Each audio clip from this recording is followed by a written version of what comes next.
All right, day 408. We're live today. We're going to take a slightly different order. Okay, so what I've been looking at is just homes that are filtered on 4 bedrooms. These are single family homes, and they have been on Redfin for less than 7 days. So now you can see properties that are coming onto the market, seeing what they're being listed for, and most importantly, getting the dollar per square foot. So today I'm gonna do a little bit of a reverse order. For the past couple of days, we've been looking at, okay, if I am pursuing the BRRRR strategy, which is buy, rehab, rent, refinance, and repeat, the whole point of that strategy is so that you need to understand what the ARV is. Because the point is, if you're able to buy a home, let's say for $50,000, and you can renovate it for 20 grand, but you're able to make it worth 100 grand, you can now go get a loan out for a certain percentage of the value of the home. So a 70% LTV or loan to value loan is very common, very easy to find. And in that situation, if you're able to make the home worth 100 grand, you can take back out $70,000 in the form of loan proceeds, reimbursing and remunerating yourself for the 70 grand that you spent in cash. That is why it's so scalable, because you can take that same 70 grand and now put it into the next property. Instead of doing 20% down on the property, saving up for another 20%, and using that 20% to essentially buy another home. But that could take a really long time, especially if you're just depending on W-2 income, a full-time job. Okay. So obviously that strategy hinges and depends heavily on getting your ARV, your after repair value, correct. So today what we're going to do is we're going to analyze this property as is on the market, and then we're just going to add this to our comparable sales list, specifically looking at properties that are coming onto the market. So I'm keeping track of what is the dollar per square foot that a property in this neighborhood, in this market, is being listed for. Okay. So this is 8636 9th Court Circle in Birmingham, Alabama, 35206, being listed for 130 grand, 4 bed, 1 bath, 1308 square feet. Okay, great. Homes going to Section 8 approval and can rent to 1240. So they're estimating that the rent for this property is 1240. Okay, all right. That's a decent school. All right, so let's go ahead and analyze this deal. So for 130 grand, we'll put this listing price in our spreadsheet. Okay, there's 1 bathroom. So take a look at the photos. This property looks okay. I mean, if these are indeed correct photos, there's nothing else you need to do. I might leave aside a little bit of money for painting because I can't tell if these are such a weird panel. I would just make it. I would just redo that wall to make it look less like an eyesore. But the flooring looks fine, so I'm gonna assume I don't need to refinish anything. Great. So in that scenario, I'm gonna set aside just a little bit of money just in case for my rehab. So on this property, I am going to set aside $1,500 for the roof, just in case there's any issues with the roof. I am going to put in $500 for landscaping, just kind of keep it tidy while the property gets rented out. I'm going to put in the total square footage for a paint job, 1308 equals 1308. That's really all the money I think I'm going to need for this property. And I'm really just doing that as a just in case. All right, I'm going to replace just one of the toilets with a high pressure flush toilet. So that's going to allow me to be able to use the property for my own needs. And then let's see, I got 7649. Okay, 1240. I'm going to use the rent that they're disclosing in the MLS listing. I'm not going to go any higher, but I'm going to show you how I also look at rents. Okay. All right. So for my property taxes, I'm going to plug in this number really quick. This is going to be 124. Okay, 124. And then my insurance is going to be 101. So from the Redfin estimate calculator, I'm going to use 101 times 1.2. Okay, obviously for the property taxes, you're going to want to check the county assessor records just to make sure that nothing is wrong and there's no additional issues. Let me just connect this chat real quick so I don't forget to do that. And then I got 10% for my maintenance. All right, I got 10% for my property management, and I got 5% for my vacancy expenses. Okay, this maintenance number is very important, right? A lot of people just like to think their cash flow is the rent minus the PITI, and that's it. Sometimes they might include property management expenses for 10%. 8 to 12 is a pretty good range. You got 5% for vacancy. Sometimes people leave that out because, well, for every property, there's going to be a month where you're going to be empty, right? That's just how it's naturally going to be. Okay. And then I got 10% for my maintenance, and this is really the repairs, right? If you got a roof repair for 12 grand and you didn't set aside $120, $124 for 100 months, well, when that roof bill comes, you're going to realize that you didn't make any money for the past 100 months, even though you thought you were. So don't be that silly and exclude your maintenance, right? Because that money doesn't belong to you. Okay. Now, if you want to just double check your rents, what I typically do is I will Google HUD FMR. Okay. When you Google HUD FMR, you can go to the small area FMR. Sorry, after clicking on the first link.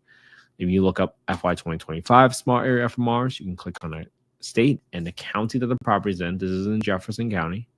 So you just click on Jefferson County and you can see in 35206, which is the property zip code, your rent ceiling is $1,700, okay? $1,700, and your rent ceiling for a 3-bed is $1,500, okay? 3-bed, 35206. SA FMR. Okay, now typically that includes utilities, right? So if you don't cover utilities, you're going to have to deduct the utility allowances from that number. What I like to do is compare my SAFMR against my market rent on affordablehousing.com. Now, if you go to affordablehousing.com and you go to the market rent estimator and you plug in the address and you plug in the bedroom count, typically you're going to see a number on the far right where it says that within a 3-mile radius, 5 units are being rented for $1,515. That seems a little low, and this number seems a little high. I've seen the max currently go for about $1,400, which is what I'm leasing out one of my 4-bedroom units in this market. Not the same zip code, not the same neighborhood. So I'm going to use $1,400 as my second scenario, and we're just going to do this together, right? So I'm going to analyze this deal using $1,240, and then I'm going to analyze this deal using $1,400 as my best case scenario, okay? I want to go through all the different scenarios for you so you understand just exactly how to analyze the deal yourself for your own particular deals. Most importantly, why are you analyzing a deal a certain way, okay? So I'm going to write down these numbers because my partners already know how I analyze these deals. 1323, 1271, and 1515. 1515. All right. So now, here's what I'll do next. Okay. For my down payment, I got listed as 25% down in F19. Okay. So my down payment amount is going to be equals to my B4, which is my asking price, times my down payment percentage in F19. All right. I got 2.5% for closing costs. My renovation is about $7,600 based on what we just went through in our prior spreadsheet. My financing amount in K6 is going to equals to my asking price minus my down payment amount because that's my net amount after, and that's what I'm financing at about roughly, let's call it 7.25%. Okay. So if I rent this property for $1,240, and these are all my expenses, right? $1,240, my cash flow per month is going to be $20. And that's a net 0.5% cash and cash return, assuming you bought this property for $130,000 with a rehab of about $76.50 with a 25% down and 7.25% interest rate. Okay, let's do a best case scenario. Let's say $1,400 is my best case scenario. In that scenario, I'll be cash flowing 3.9%, 3.9, and cash flowing $140 a month, assuming everything else stay constant with $130,000 rehab, $76.50 rehab, $130,000 purchase price, 25% down, 7.25% interest rate. Okay. Now, if let's say my target return is a 10% cash and cash return, again, this is not investment advice, not soliciting any investments on this call, just simply showing you all what I do every single day to play around with the scenario so that we can put in the reps together.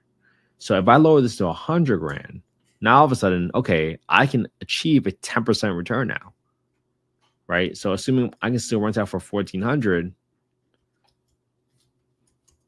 I'm cash flowing $293 a month. I'm cash flowing 10% cash and cash return. But now instead of $130,000, I have to buy for $100,000. Again, assuming everything else stay constant, right? Let's do a couple more scenarios. What if my rent goes back on $1,240? right? If I believe that is a rent I can get, then I might have to even buy this property for even less, which is about 83 grand. There you go. Now I'm 10%. So if my rent was 1240, right, and my target return was again 10%, 10.2 in this scenario, I can cash for $260 if I buy this property for $83,000, right? You can see how these things fluctuate, right? At 1400, I can buy this property for 100 grand. At 1240, I can afford to buy it for 83 grand, assuming my target return is again 10%. I'm not saying 10% is a magical number. You just got to come up with your own scenarios, because some people might be okay just cash flowing break even and saying, hey, I just want to get 5% appreciation on my $1 million property in Southern California. Just making this up. Well, it's like 50 grand a year if you make 5% appreciation on a $1 million property. But that's very speculative. There's a significant amount of risk, but to each their own, right? That's why you got to understand what your investment strategy is, what your diversification goal is, what your portfolio strategy is. All these things matter. Now, let me do one more thing. Let me go back to 1400, which is my best case scenario. Let's say now I bought a property and all of a sudden I realize that my rehab is going to triple. Okay. Same thing. If my target is going to be 10%, I have to buy this property for $83,000 again, because my rehab jumped 3 times to $23,000. See what will happen there? I'm achieving the same return, but now I'm saying, hey, if I can rent out 1400 and I have confidence in it, maybe I talk to a property manager locally, a great leasing officer, blah, blah, blah. I can now cash for $380 a month. That's still 10% return, but because my rehab tripled to 23 grand, I would still have to buy this for $83,000, assuming I can get it at 25% down at 7.25% interest rate. So those are the scenarios that you want to run through for your own property. Okay. This is how I would analyze the deal just traditionally on a market. Now, for me, going after the BRRRR strategy, what's important to me is, one, I take down some of these details here, because I've been keeping track of all the properties that are coming on the market in this market. And I want to make sure that I'm tracking and noting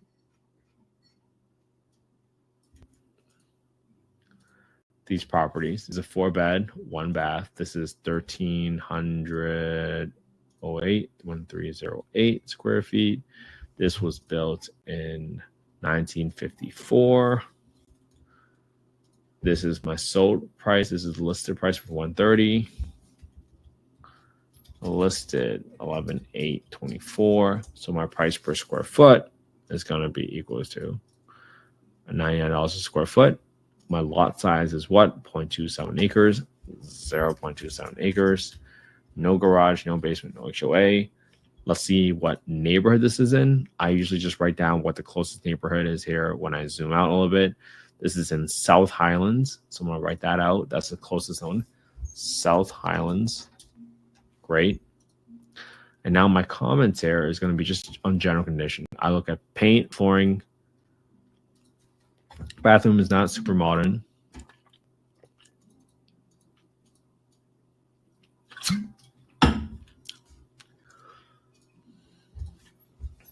Okay, paint.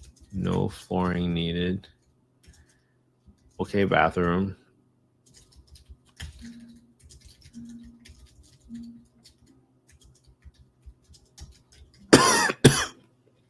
So this tells me exactly the general condition of the paint, flooring, kitchen, and bathroom. So I know exactly the condition type of this property just by looking at my notes.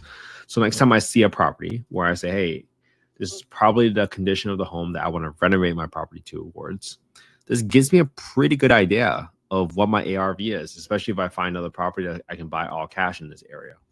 So this gives me more confidence looking at these properties every single day, so that if I'm pursuing a BRRRR strategy, I can now go back and track. Right, I got my list of all the sold properties, but then I also have my list of properties that just recently came on the market. And this gives me more confidence, because now I can keep track of what's happening as interest rates go up and down, right? We've seen the 10-year treasury bond yield go down to 3.7%, and now it goes up to as high as 4.4, 4.5%. So you're seeing significant variation. So you got to be able to keep on top of what's coming onto the market, what's being listed for, and ultimately, how long is it staying on the market? because getting your ARV for the BRRRR strategy is going to be really important. But it's an art, not a science. I mean, ideally, your best comp would be what? This property right next to it, assuming it has the same lot size, same square footage, right? It's just as you go past natural borders, such as creeks, or man-made borders, such as interstate highways, now you're getting into different neighborhoods. So if you're using a comp for a 4-bedroom, the further and further you get away from it, the higher the risk that the ARV is not going to be comparable. So take calculated risk here, understand why you're making certain assumptions, and just put in the reps, all right? So hopefully this was helpful. You guys want to copy the spreadsheet? You can go to affordablehousing.io, go to the Get Deal Analysis tool. And that's as fast where you forget to copy the spreadsheet that we went through today. I didn't make the spreadsheet from scratch. I got it from a few other folks. I combined it, I tweaked it, and I modified it so I can analyze these deals as fast as possible. But my hope, my goal is for you to copy my homework, right? Analyze the same deal I analyzed today using the same spreadsheet and then put it on your own YouTube channel, right? If you do that, someone asks you, hey, why do you think this is a deal? You can say, hey, I know this is a deal because I've been looking at deals for the past 408 days. And these are all not deals. And you guys will have 408 days of content right away. You simply just copy my homework. All right. I hope you have an amazing day. Again, you guys are into affordable housing. You guys want to check out our latest podcast. Please make sure you check out my latest podcast with Stephanie Condor. Great affordable housing developer. She's done over 1,000 units already, putting together deals. And she is such a well-rounded developer where she has brought together her experience in property management, banking and lending, and asset management. And that's how you become an amazing, well-rounded developer. Being able to ask the right questions, put together the right deals, and just understanding how to engineer your capital stack. This is a great podcast. You definitely want to listen to stuff. So this is right there on YouTube, on youtube.com/@Kent_HE. Check it out, and I'll see you all tomorrow for day 409. Have a good one, everybody. Stay consistent with me.